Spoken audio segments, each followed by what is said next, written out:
Eileen is from Allentown, Pennsylvania, which Dr. Randy knows where that is. I was actually born very close to there in a little city called Reading, Pennsylvania. So I know it well. Shout out Reading, Pennsylvania. Shout out to Reading, PA. So Eileen says that she's getting a new kitten in a couple of weeks. Very exciting. She is asking for 3 or 4 suggestions from a holistic perspective about what she can do to set that cat up for success. Oh, great question.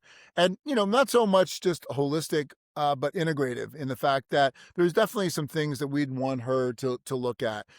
One is cat-proofing the house. Yeah, I'm familiar. My orange cat, Thank you. he's quite a menace to society. Didn't he just have a Christmas experience? Yes, so I had to take him to the emergency room for eating things he's not supposed to, such as the Christmas tree. Yes. But I love him with all my heart. Oh, God, yes. Yes. And we won't mention what color he is because we know. He's orange. I know. So anyway, definitely cat-proofing the house is really, really important. I suggest our clients just walk through the house with a very open eye, even have somebody else walk through and, look at things and make sure there aren't things that they can get into that be a problem. Over my shoulder, you'll see a plant that is actually toxic to our cats. It's Dieffenbachia, and then next to it is a philodendron.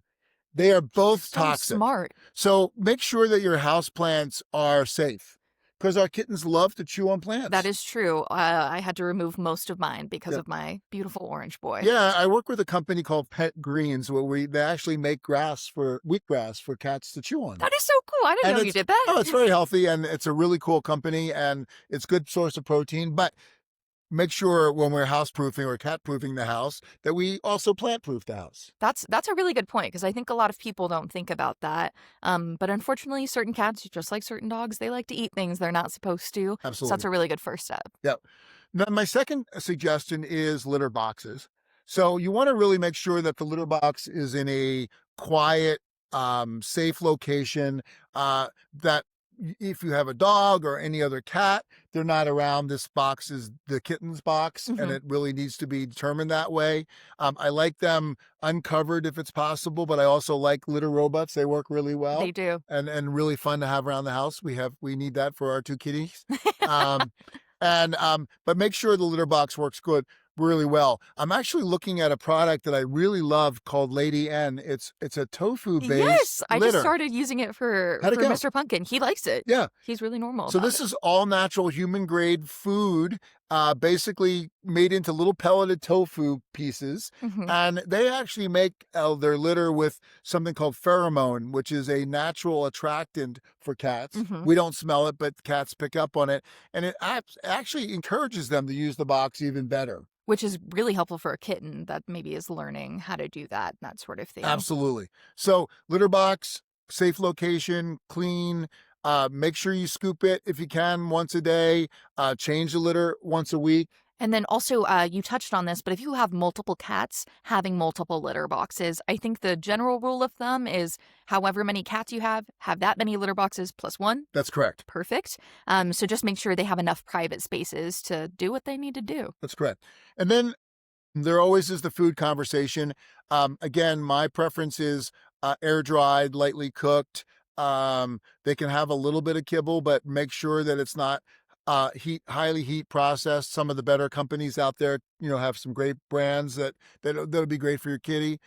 Really important. So yeah. Perfect. And then the last thing that I would say is water. So cats really need a lot of water in their diet. Here in Arizona, it's very dry and we want to make sure that they're really drinking. So one of the things that I do is I'll use a lot of freeze-dried raw where I'm adding a lot of warm water to it to give them extra water. But I really like the fountains that are out there. Yes. So because cats like moving water. And so the fountains really offer a solution to where that water's moving, the cat can really drink and encourage that cat to drink. And it really works well. It also keeps them away from your toilet and your sinks and all that type of stuff, which works better because we never know what's going to be in those. It could be toxic. So, and you know what? I never would fault someone for saying, "Hey, my cat accidentally drank from the toilet," because I've had that happen too. Absolutely. So, So Eileen, I hope that helps. Definitely great, some great suggestions. If you have more, you can definitely reach us, and Olivia will tell you how to do that. Perfect. So if you guys do have questions, which we love, feel free to add those to the Instagram, the YouTube, or even to the website. And they're all Dr. Randy Pet Vet. Very, very conducive Yep. to adding those questions. And thank you guys so much. Yeah. Thanks for listening, guys. We'll see you next time.